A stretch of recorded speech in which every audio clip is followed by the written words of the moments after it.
नमस्कार, मैं हूँ राजीव और मेरे साथ जुड़े हैं बाजार विश्लेषक सोमेश कुमार। सोमेश, बहुत स्वागत है आपका। बाजार में थोड़ी हरियाली लौटी है और खासतौर पे पिछले 2 दिनों के अंदर ये हरियाली लौटी है, वरना उससे पहले लगातार लाल निशान देख करके शायद आपकी आंखें भी थक गई होंगी। कुल मिलाकर के हफ्ता सकारात्मक रहा। अब आगे के लिए क्या देख रहे हैं? क्या एक बॉटम इन प्लेस है और यहाँ से आगे ऊपर चाल बढ़ती हुई दिख रही है? और क्या इसके लिए आप अच्छा खासा धन्यवाद आरबीआई को देना चाहेंगे? कुछ पैरामीटर्स ऐसे निकल के आ रहे हैं कि 24,500 बहुत इंपॉर्टेंट बॉटम बनता जा रहा है। इनफैक्ट फॉर दैट मैटर जो बॉटम बन गया वही बहुत इंपॉर्टेंट बॉटम हो जाना चाहिए। तो कॉशन और कंफर्मेशन को लेके चला जाए उस मेथड को, तो मेरा मानना ये है कि शायद जो बॉटम है प्लेस में उसी को बॉटम मानना चाहिए और थोड़ा सा मार्जिन ऑफ सेफ्टी 24,500 पे ले लेना चाहिए, बिकॉज इसके अलावा और कोई दूसरा रास्ता मुझे नहीं दिखता है। यहाँ से जो बाउंस है, जिस रीज़न पे बाउंस है और जिस समय बाउंस है और जिस लेवल से बाउंस है, ये सब क्रिटिकल और कन्विंसिंग बन रहे हैं। तो थियरी तो यही बनेगी मेरी कि शायद करेक्शन कंप्लीट हो गया है, लेकिन हमेशा अपना रिस्क मैनेज करके चलना होता है। तो 24,500 तक ही ये थियरी वैलिड रहेगी। उसके बाद सारे डेटा पॉइंट्स को फिर से नए तरीके से पढ़ना पड़ेगा। तो इसका कंक्लूजन निफ्टी का मैं यही कह सकता हूँ कि मेरे हिसाब से बॉटम शायद प्लेस में है। जो भी काम हमको करना है यहाँ से बाई साइड का करना चाहिए और 24,500 को अपना रिस्क मैनेजमेंट लेवल बना के चलना चाहिए। जी, तो उस हिसाब से देखें तो जो इससे पहले के 2 बॉटम हमें दिख रहे हैं, उनको मिलाने वाली ट्रेंड लाइन अभी तो उससे पहले ही बाजार ने वापस घूमने का रुझान बना लिया है। तो मतलब ये है कि इस ट्रेंड लाइन को सम्मान मिल रहा है निफ्टी की तरफ से। मिल तो जाना चाहिए, देख के तो लगता है ग्रेडियंट ठीक है और जिस तरह से बाइंग है वो भी ऐसा नहीं कि बहुत छोटा सा शॉर्ट कवरिंग है, 2 दिन की तेज शॉर्ट कवरिंग है, रीज़न भी है उसके पीछे। तो इसको थोड़ा सा ट्रस्ट करने लायक ही लग तो रहा है बॉटम। और इसके पहले का बॉटम भी ऑलमोस्ट सिमिलर टाइप का ही बना है। दोनों जो बॉटम जो आपने मिला के बनाया, तो देख के तो ये लगता है कि शायद बॉटम प्लेस में है। जी, तो अगर तलहटी बनी हुई है आपके सामने, तो यहाँ से क्या खरीदारी का नज़रिया बनता है या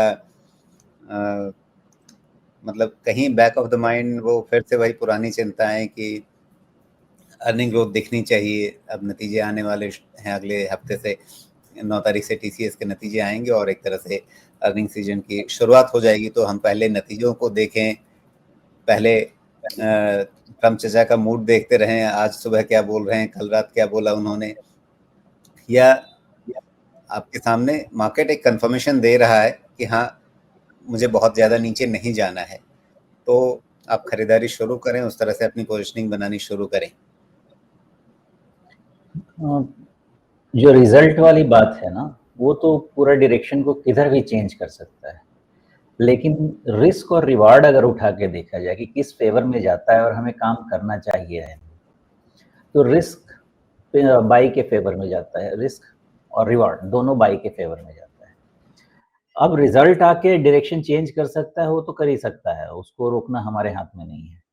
लेकिन रिजल्ट आने के बाद रिस्क लेना चाहिए या अभी, मेरा ऐसा मानना है कि मार्केट का सिचुएशन ऐसा है कि रिस्क ले सकते हैं।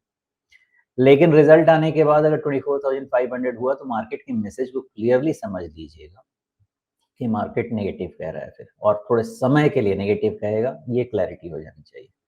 अनटिल देन मेरे थियरी के हिसाब से यहाँ से रिस्क लेके लॉन्ग साइड रहने में कोई दिक्कत नहीं है। मोमेंटम इस लेवल से एक्सपेक्ट नहीं कर सकते।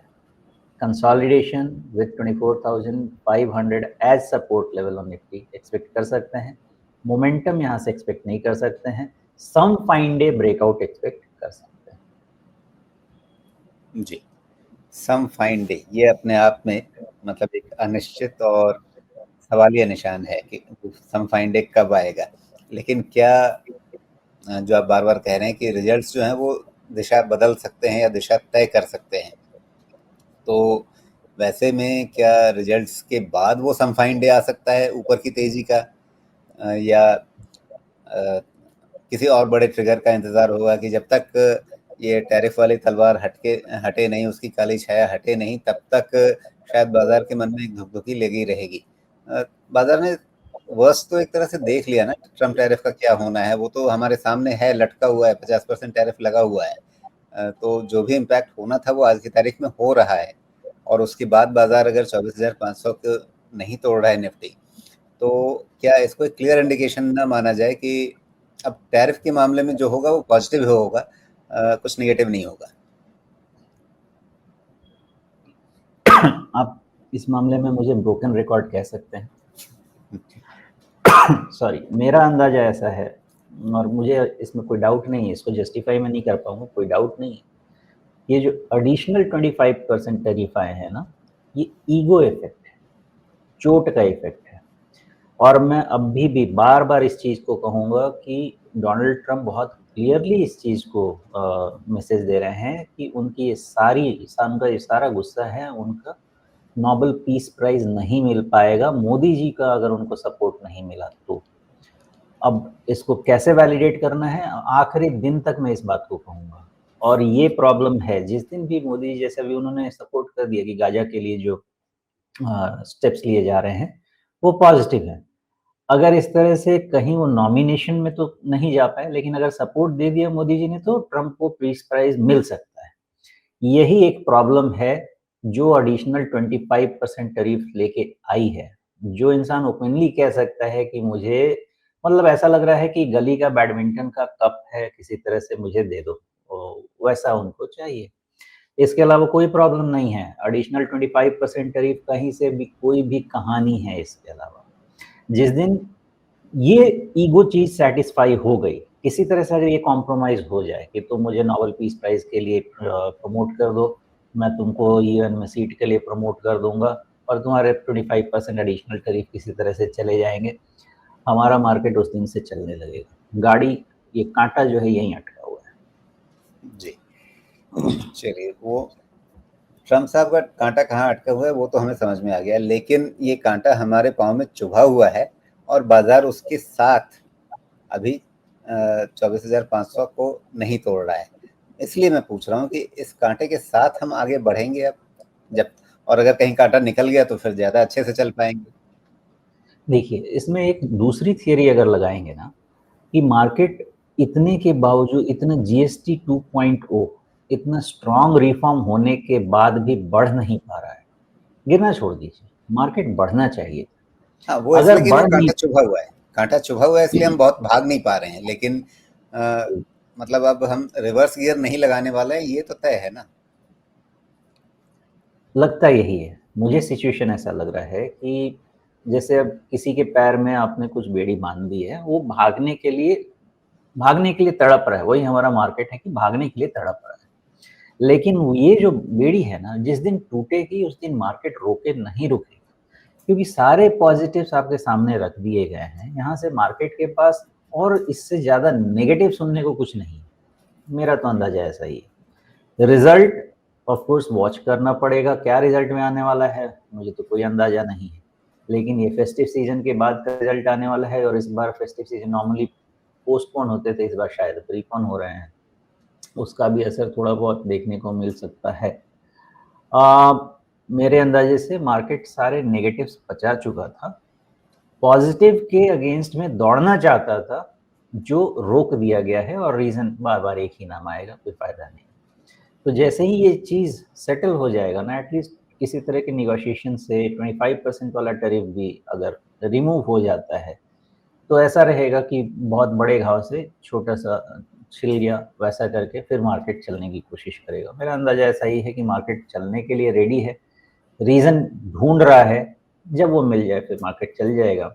नेगेटिव्स ऑलमोस्ट प्राइस्ड इन है, नया कोई फैक्टर मुझे नेगेटिव दिख नहीं रहा है, एक्सेप्ट फॉर रिजल्ट सीजन जो शुरू हो रहा है, अगर वो नेगेटिव हुआ तो नहीं कह सकते। जी, अच्छा, आप कह रहे हैं कि रिजल्ट्स का आपको पता नहीं कि क्या आएगा, ये तो वाकई लोगों को नहीं पता होता है, लेकिन फिर भी लोग अनुमान लगाते हैं, पहले से एक कहें फोरकास्ट होता है या प्रीव्यू होता है, समीक्षाएं होती हैं, तो आज की तारीख में आपका अंदाजा क्या है, ये तिमाही कैसी रहने वाली है? आपने कहा कि थोड़ा-सा असर त्योहारों के प्रीपोन होने का, यानी समय से पहले इस बार त्योहारी मौसम शुरू हो गया, उसका असर रहेगा। लेकिन वो असर हमारे पास शायद सितंबर महीने का होगा, क्योंकि 22 तारीख से आपके नवरात्रि शुरू हो गई और जीएसटी का असर भी शुरू हो गया।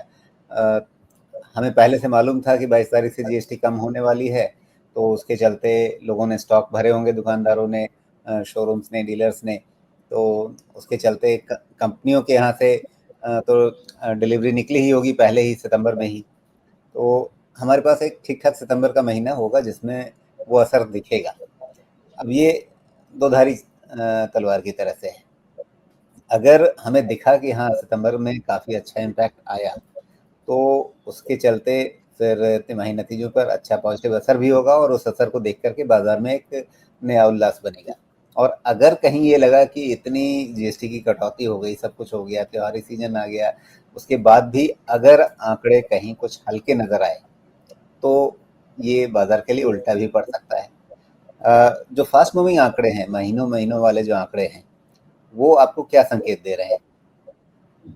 अभी ये जो जीएसटी 2.0 का मेन जो अभी ट्रिगर है ना, इसका इमीडिएट इफेक्ट जो विजिबल इफेक्ट है वो तो ऑटो पे है। बाकी पे कहीं इफेक्ट विजिबल भी नहीं है और इसमें समय भी लगेगा। मेरे ख्याल से मिनिमम 2 क्वार्टर लगेगा ये प्ले आउट होने के लिए। तो ये क्वार्टर के रिजल्ट में अगर जीएसटी 2.0 के बेसिस पे इवैल्यूएट किया जाए तो मेरा फोकस मेनली ऑटो पे ही रहेगा कि वहाँ पे, और वहाँ पे नंबर्स तो क्लियर हैं, सबने 10-10, 20-20 हज़ार ऐसे गाड़ियाँ दी हैं। वहाँ पे इम्पैक्ट क्लियर है। मुद्दा आएगा तब जब एक्चुअली ये मामला बॉटम लाइन में कैसा, गाड़ियाँ तो नंबर ऑफ कार्स तो खैर निकाल दी इन्होंने अच्छे खासे, उसमें बॉटम लाइन जब आएगा कि हाँ उसमें कितना प्रॉफिट हुआ या डिस्काउंट कुछ गया, उसमें एक तो जीएसटी कम हो गया, ऊपर से अगर डिस्काउंट भी गया तो खैर कितना इम्पैक्ट होता है वो प्रॉफिट का एक नंबर आने के बाद रिएक्शन जरूर बाजार देगा। बट 99% लगता है ऐसे है कि सारे ऑटो के लिए पॉजिटिव गया है। इसके बियॉन्ड किसी और सेक्टर के लिए अभी जीएसटी का, लिक्विडिटी का ये इवैल्यूएशन मुझे नहीं लगता कि Q2 में किया जा सकता है। मे बी Q3 थोड़ा बहुत फेस्टिविटी वाली चीज़ों को हम ले सकते हैं। Q4 मेन रहना चाहिए, Q3 Q4 ऑनवर्ड्स मेन रहना चाहिए।